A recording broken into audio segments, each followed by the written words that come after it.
Welcome to the RadioU podcast. I'm Hudson. And I'm Allie. Coming up, why Halloween 2026 might be canceled. Also, how this attendance policy has Hudson and me wanting to go back to high school. All that and more on the way next.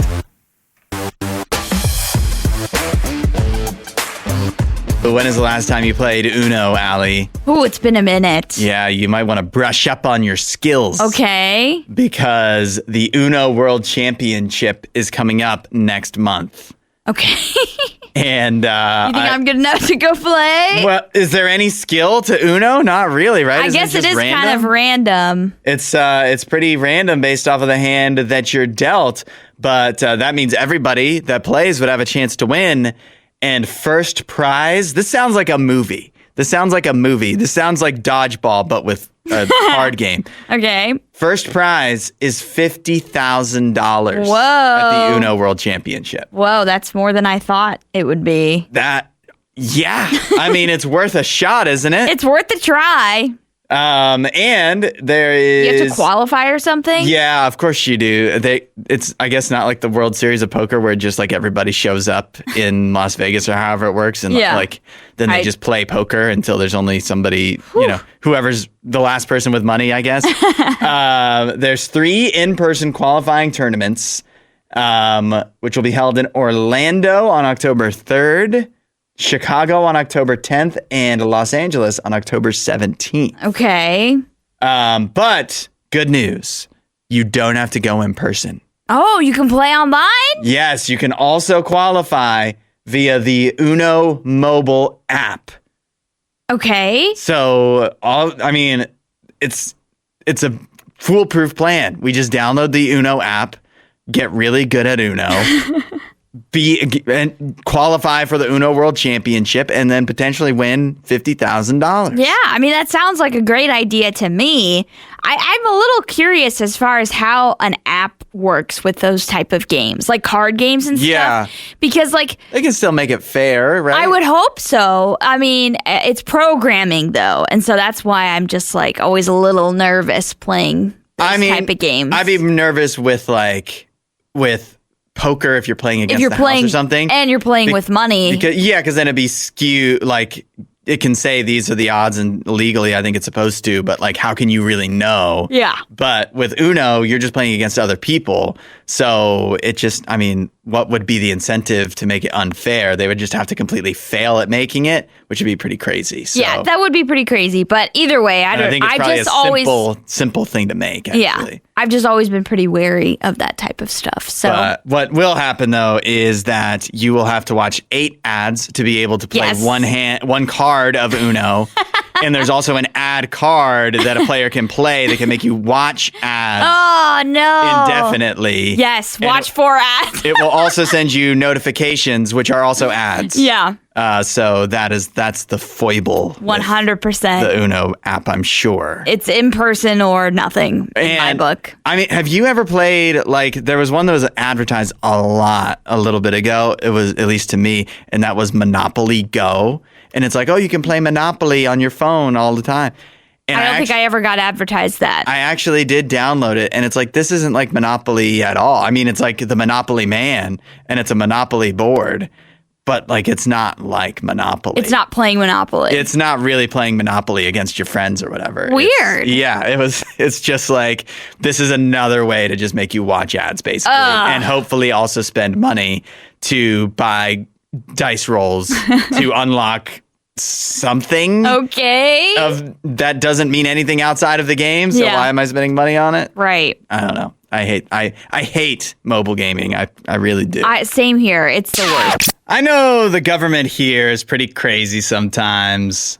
Our leadership says some wild stuff. Okay. But even I can't imagine our leadership doing this. Okay. In North Korea. Yes, I think I agree. Our leadership probably couldn't do whatever North Korea's not quite as crazy doing. as North Korea. North Korea, they're apparently experiencing a heat wave right now. Okay.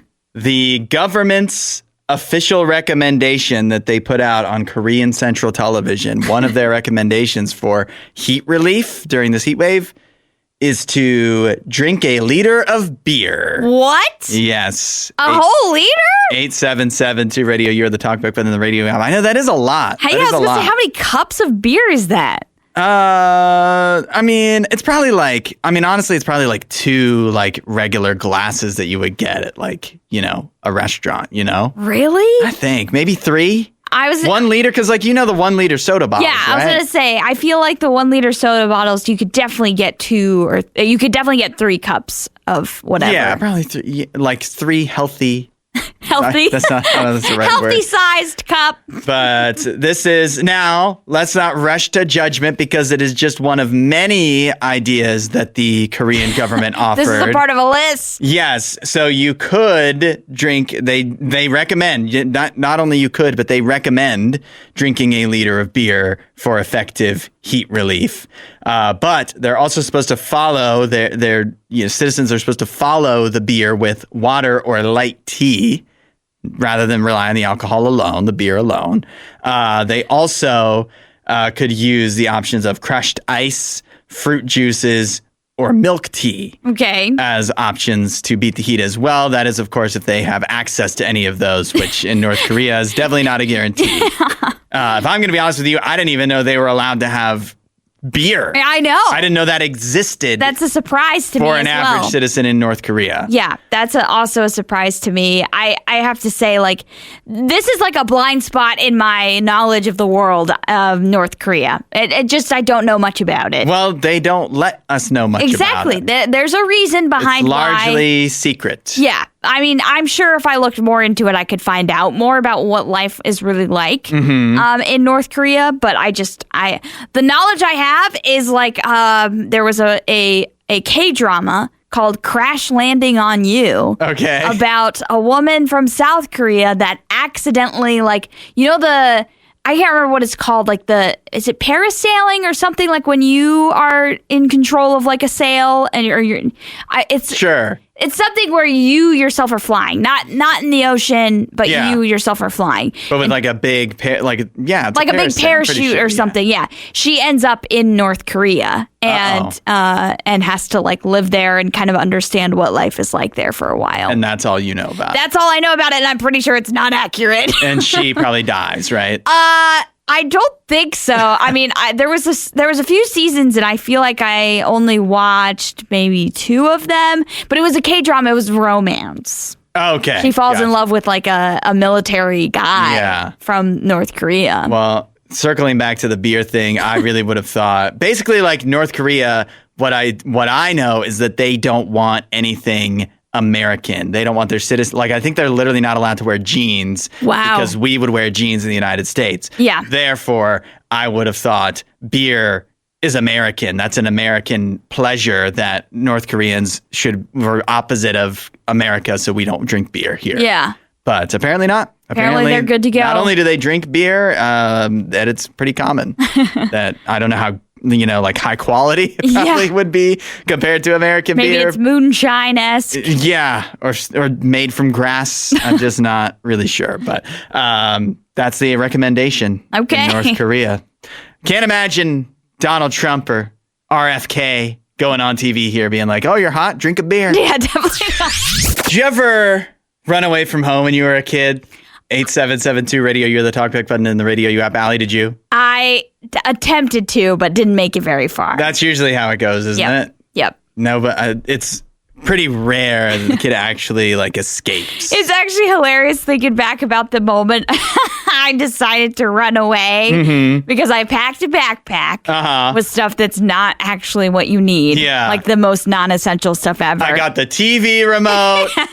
And I got a magazine, and that's all I need. Exactly, like just like little knick-knack things. And this ping pong paddle. No water, no snacks, nothing to actually live on. And so I end up on my family's porch, and I'm like hiding behind a chair, just like so mad, just waiting for my moment to leave. Okay. And, this is in Zambia, and a big wasp comes near me. Uh-huh. And I start freaking out because it's a wasp. Yeah. And I'm like, I don't know, 7 years old or something, 6 or 7 years old. And I end up running inside getting scared by the wasp. You didn't make it very far at all. I made it to the porch. Why were you trying to run away? I do not even remember that part. Could it have been because your sibling was really annoying you? Possibly. I did have a younger brother and an older sister that would get on my nerves every once in a while. Because I have a video here that's gone viral. It's a guy's Ring doorbell camera. And this little, how old would you say this kid is, Allie? Like 8 maybe? Yeah. 8, 9, 10. So I'm a horrible judge of age. He's probably 28. But he comes to the door and he's like, my little brother is being really annoying. Can I move in here? With his neighbor. And the neighbor is so funny because he is like, you got rent money? You got to have rent money and you got to do a lot of chores. And the kid's like, I love doing chores.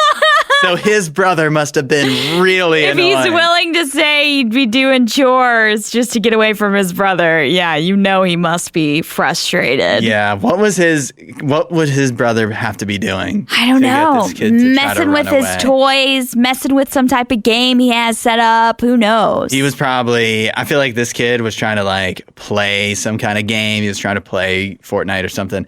And his brother would not stop. It's not like he was trying to stop him from playing, but he was getting in front of the TV or making loud noises in his ear or something like that. And, won't leave him alone.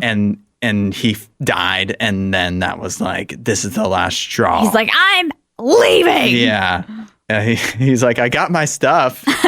He literally says in the video, I got my stuff. I got all my things. We do not know the outcome of the video. If he does, in fact, move in with the neighbor is unclear. It definitely seemed like, obviously, these people have a relationship. Yes, he knows the neighbor. Because when the kid first comes over, the neighbor goes, you want to play or whatever? So he has a dog, I guess. So, they're friends. Yeah. But, just thinking about, I never ran away when I was a kid. Never. But I feel like I was the oldest brother, but I was also the one annoying the other kids. Oh, okay. So I picked on my other 2 brothers. So. On your siblings. Yeah, so they probably wanted to run away because of me. Yeah. But then we're so tired of Hudson. My parents definitely frustrated me, but I never got to the point where I was like, I'm going to run away. Yeah. I just yell at them. Yeah. So. Yeah, that's another thing to think about. A lot of times it's because of the parents, not because of siblings. I think it's usually the parents. Yeah. You're just really mad because they don't let you play and you want to Fortnite. make them feel bad about telling you no or something. If I just lived with Brad's family, I'd be happier anyway. I'd get away with this. Yeah. I think it might be time for me to go back to school. Oh, yeah? Yeah, I think I'm ready. I think I'm ready to jumpstart my education again. Okay. But specifically, I think I want to go to a Detroit public school. Oh, like high school? Yeah. Okay. I really did not take high school seriously. Yeah. I really didn't. You were homeschooled, right? I was homeschooled. My mom should not have let me pass. Honestly, I should still be in high school. Oh, no. But I want to go back now because I think now if I went to a Detroit public high school, I think I would have the motivation I need. Okay. Because Detroit's public schools community district is doing something called the Perfect Attendance Pays program, where high school students can earn a $100 digital Visa gift card for every week of perfect attendance. Every week? Every week. What? Every single student? This isn't just like you get put into a lottery and then one kid gets it? This is like, if you have this, you can get that. Every student can get this? Let's see. So they did this last year as well. They're now expanding it. Not only does it include high school, it includes middle school, grade 6 all the way. So grade 6 all the way through, finishing high school. Yeah. Last year, about 12,800 of the district's 15,000 plus students received at least one $100 gift card, and students could earn as much as $1,000 total. Okay, so they could get this 10 times. Yeah, it maxes out 10 times, I guess. Let's see. The students must attend every class during each 5-day cycle to get paid. Tardiness is allowed, but missing even one class, including for an excused absence, means losing that week's reward, although students can try again the following week. Yeah, so like it resets every single week. Yes, okay. Right. That's pretty cool. I like that way to incentivize coming to class and being on time and all of that stuff. It says that before this program was implemented, there was an absenteeism rate of 64%. It's now, last year, it had dropped to 54%. Okay. So a meaningful increase in students actually showing up. Yeah. Because they know that there's some money involved. Okay. I like this idea. Yeah. I have no idea how they pay for it, but that's not my problem. I was going to say, it could be a potentially a lot of money, 15,000 students with the potential of 1,000 for each of them. Mm-hmm. But I don't hate the idea of incentivizing kids to go to school and having a little extra motivation.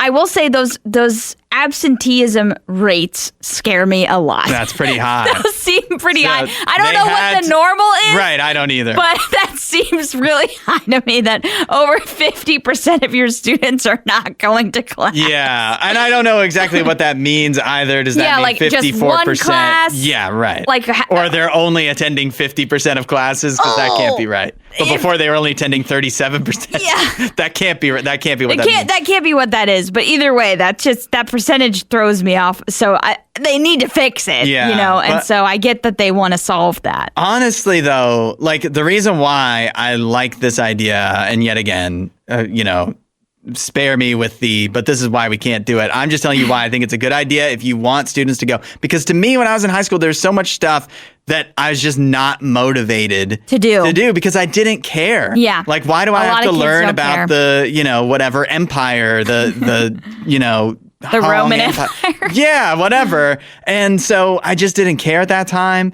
But if you at least show up and kind of try, you get paid for it. I'm like, that's something that helps me potentially now. Yeah. Whereas one day you'll be glad you came to this math, geometry or whatever. And it's like, okay, I'm sure I will. Sure. And guess what? Geometry has not really paid off at all. So yeah, I don't still use waiting geometry. for that day to pay off where I will be glad that mom taught me geometry. Yeah. In high school. Yeah. Yeah. So shout out to the Detroit, Michigan students that are getting paid. Yeah, get paid. This is so interesting to me. Okay.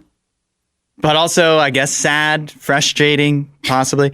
8772-RadioU, the talkback button in the RadioU app. A new study published in the Proceedings of the National Academy of Sciences found that X's algorithm essentially is designed to rage bait Democrats. Oh, okay.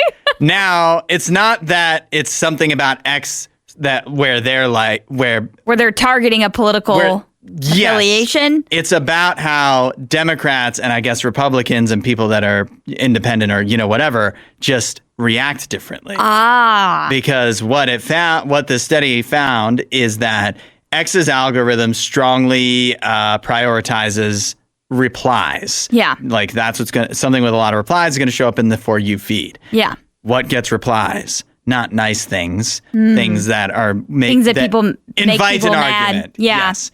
But what they found in this study is that people who say they are Democrats are much more likely, if they see something they disagree with, to argue with it or reply to it, whereas everybody else is just going to scroll on past. Is more like, I mean, obviously everybody doesn't just scroll on past all the time, but you're more likely to just scroll on to the next thing if you're not a Democrat. So Democrats are shooting themselves in the foot by replying to content that they don't like. It's a combo. X is asking for it and Democrats I don't think that's just X, though. I think I've heard this for all social media.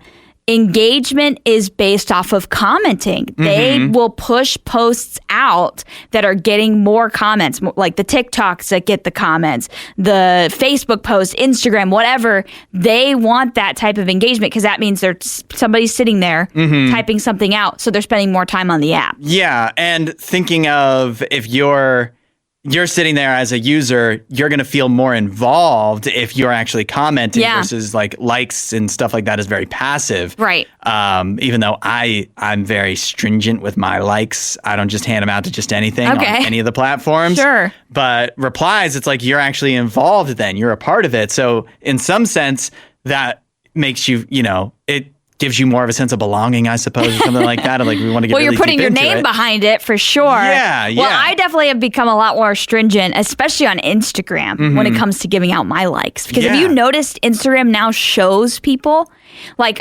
shows you your friends have liked a certain video or reel or whatever. And I'm like, I don't know if I want that information I know what out you're there. saying. I know what you're saying. That I'm liking these videos. Because it's funny because X did the opposite a while back where you used to be able on any tweet, you used to be able to like see the list of people who had liked it if you wanted to. Yeah. And also you could go on anybody's page and look at all of the things they liked. Wow. Okay. Yeah. I think I remember that. When Elon Musk took over, that was one of the things he changed where now everything you like is secret. Oh. Which I don't know. I don't know what's better. I don't know what's better. But like, yeah. I think I like the privacy.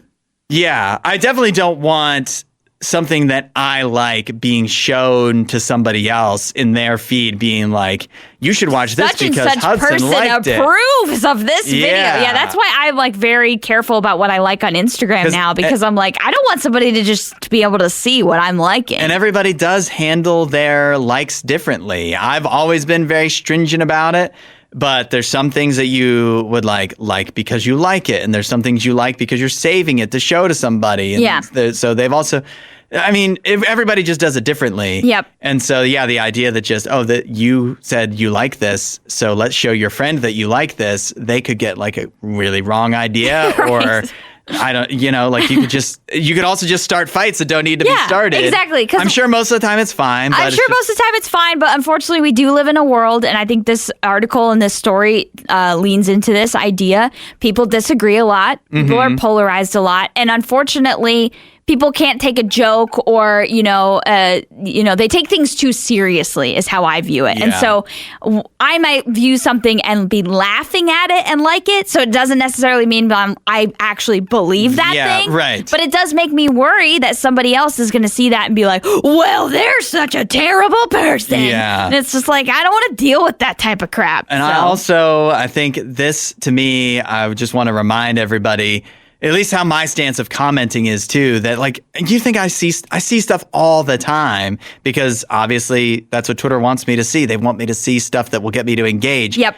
And I don't take the bait because I've always, I'm like, I could argue with these people. I know. But what good will... Yeah, what's the point? I don't believe I can change somebody else's, particularly a stranger's mind. Yeah. With my comments. The Democrats are too hopeful. Right. They're too hopeful. Yeah. They think they can change people's minds. Radio U, where music is going, 8772 Radio U. I really identify with this man, even if he is the offensive coordinator for the Dallas Cowboys. The Cowboys. His name is Clayton Adams, and he is a man after my own heart because he has been publicly lobbying for a, quote, hot dog fridge at the Dallas Cowboys facility. Okay. Here's a great quote from him. He says, "It's something I'm working on here. How can you really have a break room or a snack room if you don't have a hot dog fridge?" A good, valid question, I guess. I don't know. I've never heard of a hot dog fridge, though. I don't know why you need a fridge specifically for the hot dogs, but nevertheless. I mean, they're an NFL team. They need a lot of hot dogs. He goes on to say, if you're going to have a hot dog fridge, you have to have a high-quality hot dogs in it, which is objectively true. Yeah, I wonder which one he's choosing. Like, what is his quality? Is it like the beef hot dog, beef franks? I hope so. Yeah. I hope we're on the same page with that. I agree. Beef franks are the best. Angus, ideally. He goes on to say, now this I don't know if I can necessarily co-sign. If you're going to have high quality hot dogs, we have to have brioche buns and maybe some pretzel buns. Oh, brioche is really good. Brioche is pretty good. Pretzel buns are not for hot dogs. I've never tried that with a hot dog before. I think with a hot dog, a high quality hot dog, you don't want the bun to get in the way. Yeah. Pretzel buns are definitely they're very intense. They're very, they're bready. They're all consuming. Yes, they try to take on the starring role. Yeah. And brioche can do the same with a hot dog, and you don't need that. With a burger, I think brioche works just fine. Okay. With hot dogs, I feel like even if you have a really high quality hot dog, you want just the most basic bun there is. It's not about the bun. Yeah. It's about the dog. Yeah, I would agree with that because there's been many times when I just forget the bun entirely and just eat the hot dog. He also has gone on to say, this is offensive coordinator of the Dallas Cowboys, Clayton Adams. He wants a hot dog fridge. He wants high quality hot dogs. He wants brioche or pretzel buns. He says, these are all the things that we're working on. Maybe an industrial-sized 7-Eleven hot dog roller? Now you're talking. Yeah! He says, I don't know. These are just things that roll around in the back of my mind. Roll around like just the like rolling of the hot dog, Exactly. cooker roller thing. He says, one of the things I learned from going to Disneyland with my kids, because I was trying to steam the bun, I was trying to toast the bun. And the guy at Disneyland, I don't know what guy. Which guy? The guy at Disneyland goes, no, man, put it in the bun and then wrap it in foil and let the dog steam the bun. It's been revolutionary. Whoa. Who is this guy? I know. Who is this mystical man, this hot dog sage at Disneyland? He's just I must meet him. Helping a man out. Hot helping a guy wizard. out. Yes. This also does sound like the conversation you could accidentally find yourself in by being too nice at a bus stop or something. Yeah, you end up in a conversation about we need a hot dog fridge. You literally just say, howdy, and the guy's like, yeah, I've been trying to get a hot dog fridge. It's just... I was talking to the guy at Disneyland, and you're like, am I being pranked on TikTok right now? I'd be like, what is happening? Is this Johnny Hamcheck or something? Am I asleep? Is this a dream? Party wave. I hope he gets his hot dog fridge. Yeah. And his hot dog roller. Yeah. And I guess his brioche buns, if that's what It's Love 'Em or Leave 'Em on Radio U Mornings, 8772 Radio U, or the talkback button in the Radio U app. Please share your advice for this situation. Okay. We have a guy who says, subject line, girlfriend expects me to be extremely handy. Extremely handy. I am not. Oh, not even a little bit? Let's read on. He says, I and my girlfriend have been together coming up on a year now. Things have been great, generally speaking, except for one thing that's been really nagging at me and that we just had a spat about. Oh, no. Spat. Good choice of word. Her previous partners have been very handy. I'm talking oil changes, 30-amp plug installing, barn building handy. Whoa. Dang. So she's used to some guys that can get stuff done. These are skills I simply do not possess right now. She has vocalized on several occasions that it is a must-have for her to be with somebody who will do these things for her. In turn, I've tried my best to play that role and learn the skills she seeks in a long-term partner. I've changed her car grill, assembled her furniture, hung shelves, albeit a little wonkily. Uh-oh, shelves? Wonkily. Shelves?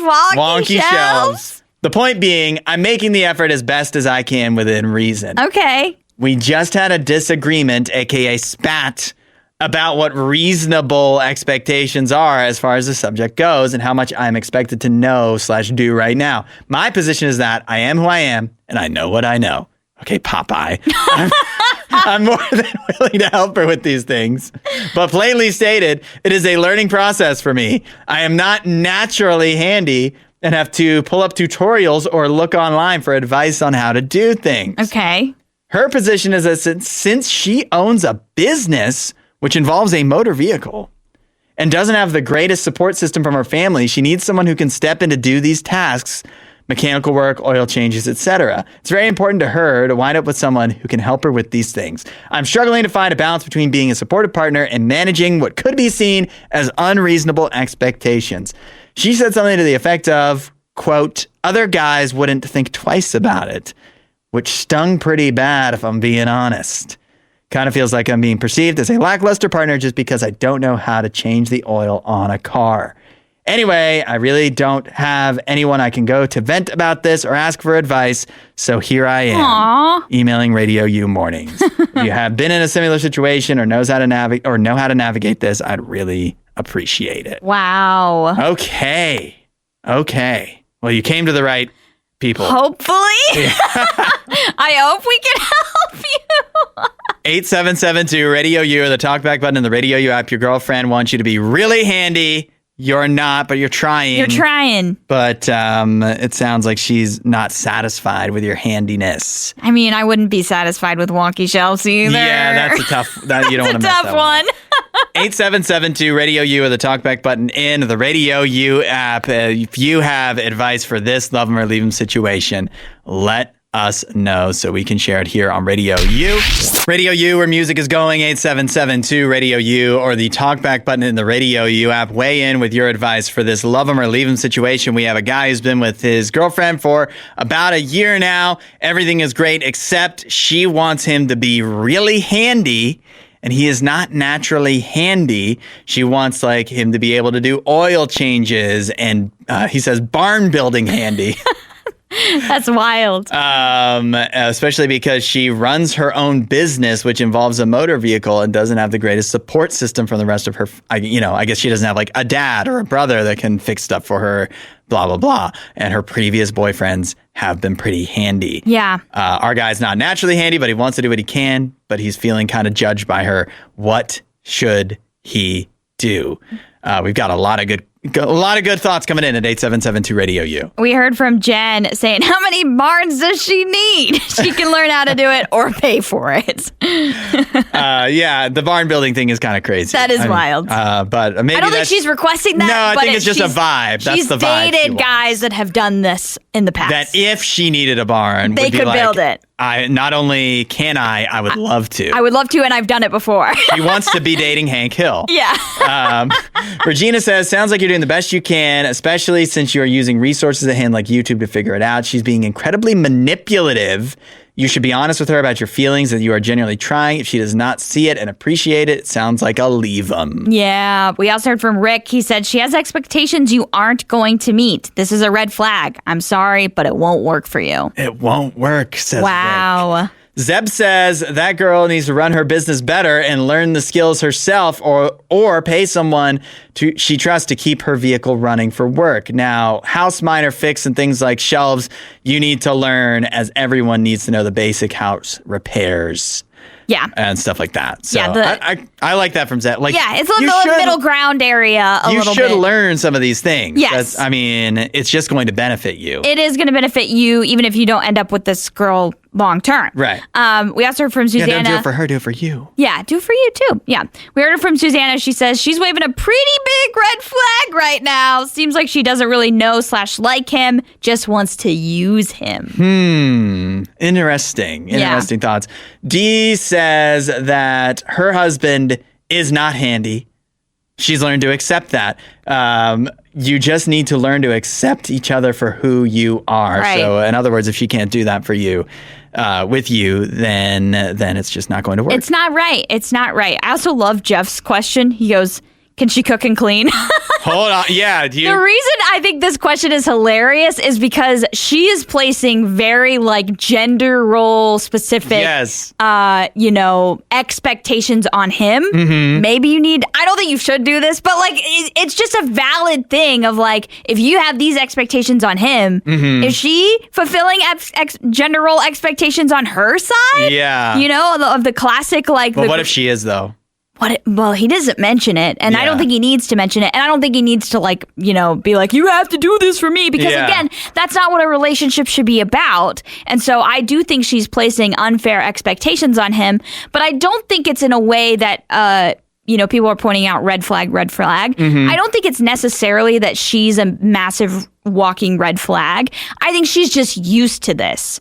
you know, when you get used to partners that have always done this stuff for you. And so now it's just like she has a normal expectation that guys just know how to do this stuff. And so I think it's genuinely surprising to her that he doesn't know how to do it. It sounds like maybe if we want to take this in the love language direction, maybe her love language might be acts of service. Yep. That's good point. This is like just classic love language stuff of you got to learn how to speak that. Yeah. To me, my other thing is I think that you're very self-aware of like what you're able to do and what you're not able to do, which is great. Because the worst thing would be she's like, I need somebody who's handy, and you just dive into stuff and make it much worse. Right. But I think you may be hurting yourself by overplaying how much you don't know what you're doing with her. And at the end of the day, she just wants this stuff done. And it probably doesn't matter a whole ton whether you change her oil personally or whether you just go like,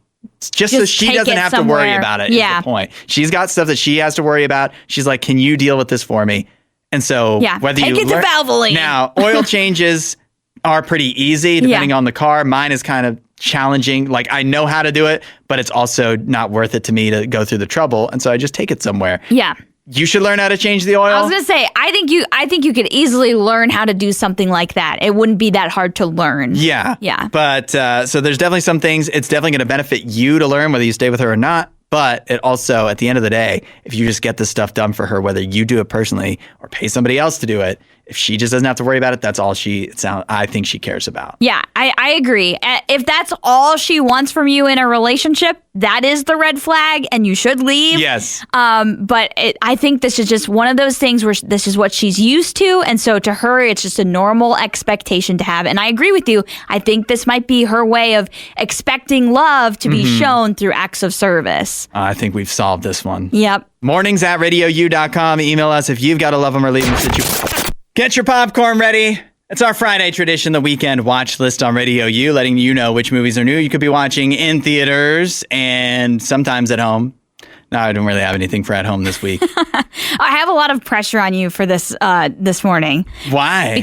Because of my leg injury. Brian and I are limited in what we can do this weekend. We were already planning to hang out. It's his 30th. It was his 30th birthday yesterday. So we're celebrating this weekend. We've got bigger plans coming up later when I'm no longer a cripple. Okay. But we're planning to go see a movie because we were like, what's something we can do? Yeah. And a movie would be easy to do because, there's no physical activity really required. Yeah. So. Now you can use the wheelchair row at the theater and not even feel bad about it. I don't have a wheelchair. Okay, starting out in theaters this weekend, Insidious, Out of the Further. Okay. These ads keep coming up for me on YouTube, and I hate it. I haven't seen anything about this movie. I didn't even know a new Insidious movie was being made. I think this is supposed to be the last one, but they always say that about every horror movie, I think. Gemma is a young mother who discovers she can travel into the Further, a purgatorial realm of lost souls. Okay. When something evil comes after her, she realizes she can bring what lives there back to the real world. Why would you want to do that? I don't know. Once the demons realize her power, our world becomes their playground. Ew, I don't like it. Insidious Out of the Further is now in theaters. It has a 59% on Rotten Tomatoes. Actually, that's higher than I expected. Brandon Yu of the New York Times says, a dozen years ago, the first film was a low-budget sensation of the genre. Since then, it's been trapped in its own purgatory. Yeah. It's even a bad name, Out of the Further. Yeah, what does that even mean? It sounds like ChatGPT came up with that. And then the trailers are like scary enough that I'm like, I was just trying to watch something on YouTube. Take it easy. I told Brian I don't want to see Insidious, so that one's already marked off the list. All right, how about Mutiny? Starring Jason Statham. Oh, Jason Statham. Framed for the murder of his billionaire boss, a vengeful man uncovers an international conspiracy as he battles a gang of thugs aboard a cargo ship. Oh, that's the mutiny part. Mutiny is now in theaters. It has a 47% on Rotten Tomatoes. Okay. Josh Bell of Tom's Guide says, the sporadic action sequences are solid but unremarkable, and they aren't quite enough to make up for the stretches of dull exposition in between. I think that's a no. I don't think we're going to that one. Yeah, that feels like a dad movie. Yeah, definitely. And then here's the mom movie, Spa Weekend. Oh. Three friends go on a spa weekend that descends into chaos when their train wreck friend joins. They have a train wreck. They have a train wreck. I don't know why in my head I pictured an actual train wreck and not just somebody that can't get their life together. Train wreck of a friend. Yes. Joins. Okay. Spa Weekend is now in theaters. It has a 67% on Rotten Tomatoes. Molly Freeman of Screen Rant says, as a mid-budget 90-minute R-rated buddy comedy, Spa Weekend is decidedly middle of the pack. Okay. That stars Anna Faris, Isla Fisher, and Leslie Mann. Oh, wow. That's who is in that movie. Haven't seen any of those ladies in a movie in a long time. Yeah, not particularly. Yeah. Finally, not finally, but Magic Faraway Tree is now in theaters. Okay. A modern family relocates to the countryside where the children discover a magical tree with eccentric residents. They are transported to fantastical lands, rekindling their family bond through adventures. The Magic Faraway Tree is now in theaters. It has an 83% on Rotten Tomatoes. Solid. And Biandria July of the New York Times says, The Magic Faraway Tree is undoubtedly a movie for young people, but thankfully it succeeds as a film for adults too, gently reminding us that imagination is for everyone. Imagination. Yeah, it stars Andrew Garfield and Claire Foy. Wow. Okay. Finally, in theaters, I'm not going to go through the whole thing because it's actually been out in some certain places for a while and gotten very good reviews. But it's the Anthony Bourdain movie, Tony. Okay. That is gone wide this weekend. So you should be able to find that in a theater near you. And that has a 95% on Rotten Tomatoes. Is it a biopic on Anthony Bourdain? Yes. Starring Dominic Sessa. People are upset. Like, they're like, oh, he's amazing in it. Maybe that's the one Brian and I should go see. I mean, it's definitely got the best reviews. I was going to say, all the others sound like a no from me. There was a limited release that I'm interested in. I know we don't normally share about limited release, but it's called It Ends. It's a horror movie, so we might go see that because that's available. Is it a sequel to It Begins? No, I was hoping it was going to be something tied to It Follows because I've heard that they're making a sequel for that, but it is not tied to that. All of these movies this weekend are like so niche. You know what I mean? They're very niche, and it's like there's nothing that appealing to me. Insidious Horror, Mutiny for Dads, Spa Weekend for Moms, Magic Faraway Tree for children, for kids. That's totally the movie. If you don't have kids, you are going to see Magic Faraway Tree on a streaming service 10 years from now when you do have kids and be like, I don't remember that coming out. Yeah, I don't think I've ever heard of this. Yeah, and then you'll watch it with your kids. Yes. Because you just will probably run out of things to watch. That is your weekend watch list. Let us know what you're watching this weekend at 8772-RADIO-U or with the talkback button in the RadioU app. We'll see you at the movies. Thanks for listening to the RadioU podcast. Don't forget to rate and review the show.